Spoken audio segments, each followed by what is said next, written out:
The superintendent mentioned how great we're doing as a district and how far we exceed all the other places in the state, but you're doing it on the backs of the teachers, giving them absolutely no money.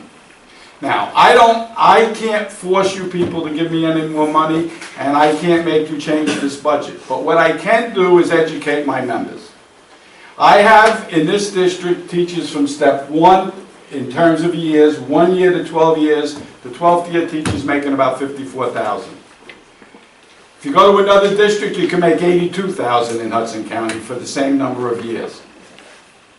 I don't want to hear that you're most underfunded because you're able to do everything else that you wanted to do with the academy, with the VPs, with the improvements and everything. So all I can do, because we're at a deadlock now with this contract, the meager amount of money that I asked for in negotiations today, I was turned down flat. So what I have to do is educate the members.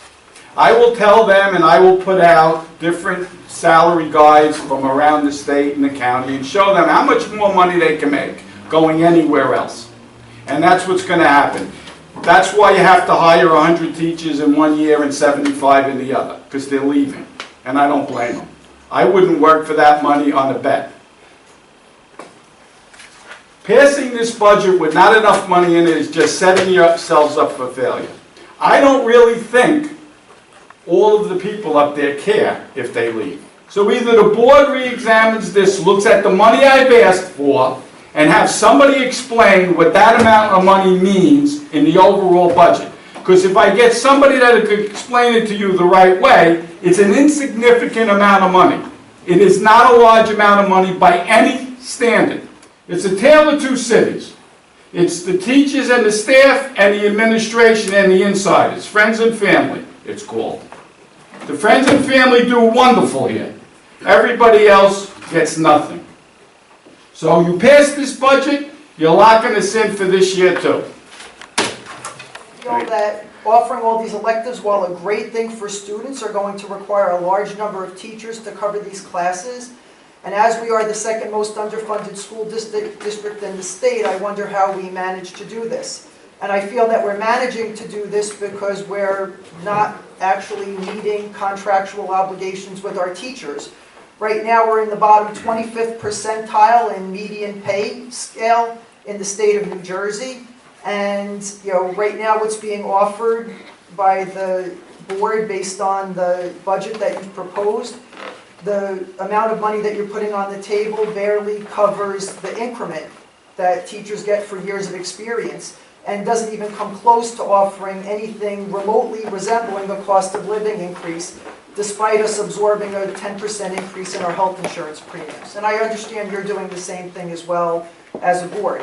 But I am a little bit concerned how we can possibly keep expanding our offerings and our offerings and offerings on the backs of our teachers. Okay, so we have a motion and we have a second on Resolution 2. This is our budget. Trustee Crude? No. Trustee Desmond is absent. Trustee Finnerty? I have let everybody know I've really thought about this long and hard. I've read papers, and I do have to vote my conscience.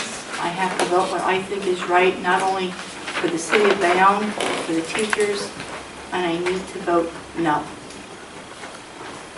Trustee Garrett? Aye. Trustee Kushner?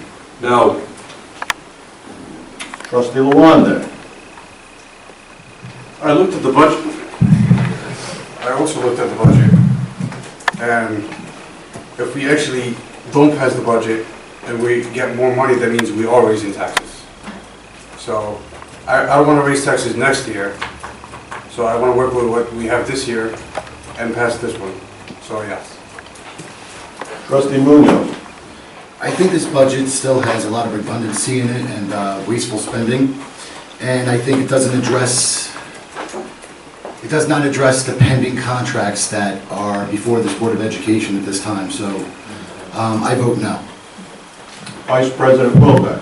I mean, the whole goal was to, what we want to do is get the best education for the students of Bayonne, but with the same thought, what the citizens of Bayonne can possibly afford.